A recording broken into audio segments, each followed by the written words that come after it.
Hello everyone, I'm Stuart. Here in the video we will share the details for the IRS error code 6000. The error reads, "Something went wrong, a condition has been identified." As per our research, this error comes when users try to log in to the IRS.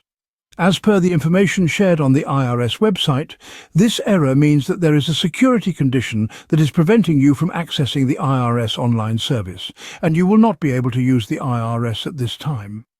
Users should select View Your Alternatives from the error page to find other options to complete the transaction. As the official information suggests, if you're having this error, then there is no direct solution. You have two options whether you can try any alternate ways to complete whatever you are trying to do, or you have to reach out to IRS support to report the issue.